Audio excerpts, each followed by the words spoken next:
Tubahaye ikaze dukoranye Dani ya Nurmen TV.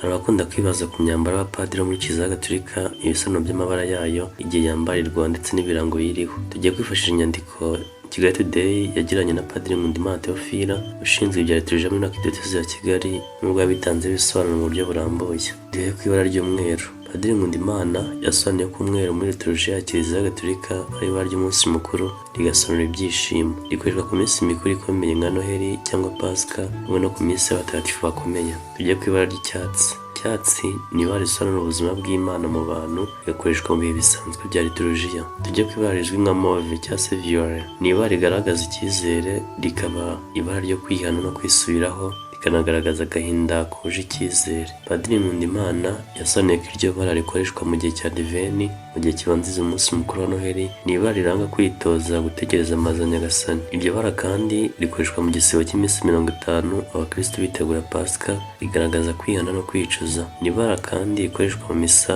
zo gushyingura no gusabira abapfuye, rishushanya icyizere cy'izuka n'ubugingo bw'iteka. Turebe ibara ry'umutuku. Ibara ry'umutuku ngo risobanura ubutwari bugomba kuranga umukristo, rigasobanura imbaraga z'Imana ziri mu bantu. Ikibatsi cya Roho Mutagatifu rikoreshwa mu misa z'abahowe Imana bishwe banze guhakana ukwemera kwabo, rikoreshwa mu misa zo gukomezwa ndetse no mu misa zo kwiyambaza Roho Mutagatifu.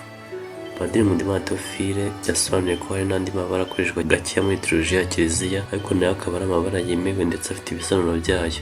Muri ayo mabara akoreshwa gakeya harimo iroza, ubururu ndetse n'umukara. Ibara ry'iroza ni ibara rikoreshwa ku cyumweru cya 4 cya Advent no ku cyumweru cya 4 cy'igisibo, rigasobanura ibyishimo bicagase bigana ku munsi mukuru wa Noheli cyangwa se wa Pasika. Ibara ry'umukara ni ibara rigaragaza agahinda. Mbere ya Vatican ya kabiri niko byavugaga, ngo ryakoreshwaga mu misa zo gushyingura, ariko hakoreshwa mauve. Ibara ry'ubururu iryo ni ibara ryemewe muri liturujia, rigakoreshwa mu misa zo kwiyambaza umubyeyi Bikira Mariya gusa. Ngo rikunze gukoreshwa cyane, akoreshwa umweru. Muri rusange umupadiri ugiye guhimbaza misa muri Kiliziya Gatolika aba agomba kuba yambaye ate? Icya mbere, padiri ugiye gusoma misa agomba kwambara imishajosi, ni ukuvuga umwenda umufasha guhisha ibara ry'undi mwenda usanzwe yaba yambaye igice cy'ijosi. Akambara ikanzu y'umweru ya misa isobanura ubuzukurwe n'ubutagatifu bw'Imana umukristo agomba guharanira. Nyuma y'iyo kanzu akindikizaho umushumi. Uwo mushumi ngo si uwo gufata ikanzu nk'uko hari ababyibwira batyo, ahubwo uzana gukomera mu mbaraga z'Imana ku mupadiri kugira ngo ashobore gutura igitambo cy'Ukarisitiya. Umupadiri kandi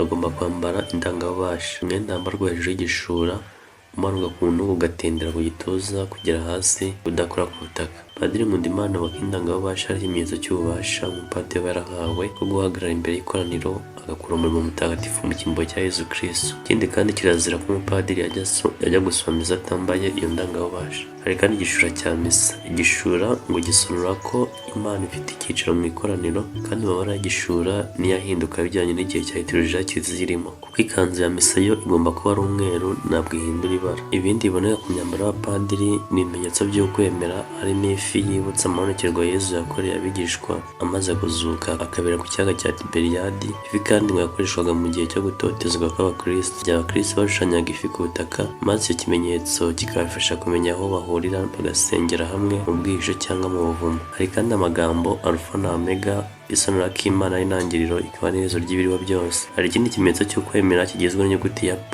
inyuzemo inyuguti ya X, ibyo ngo bisobanura Pax, amahoro. Aya akaba ari amagambo ya mbere Yezu yavuze nyuma yo kuzuka, ati nimugire amahoro. Inkongoro n'umugati bishushanyije ku mwambaro w'umupadiri ngo ni ibimenyetso by'igitambo kigiye guturwa. Ikindi kandi ni ibimenyetso Yezu yifashishije ari mu Ukarisitiya kwa kane mutagatifu. Avuga ko umupadiri aho umugati uhinduka umubiri we, naho divayi igahinduka amaraso ye. Hari kandi inyuguti za HIS, izo ngo zikomoka kuri rurimi rw'Igiheburayo zisobanura Yezu w'i Nazareti. Mu bihe bisanzwe umupadiri atari mu misa yambara imyenda isanzwe, ikanzu y'umweru cyangwa y'umukara, cyangwa ishati ifite colarme, iyo ikaba ifungwa mu ishati mu ijosi mu ibara ry'umweru. Padiri Nkundimana akaba yasobanuye ko uwari umwambaro w'umupadiri mu Kiliziya Gatolika ishamikiye ku muco w'i Roma. Mu gusoza bashimiye Padiri Nkundimana Theophile wemeye gusobanura byinshi by'abantu bibaza ku myambarire y'abapadiri, kandi akaba yiteguye gukomeza gufasha mu gusobanukirwa n'ibikorerwa muri liturujia ya Kiliziya Gatolika. Murakoze, mugire umunsi mwiza.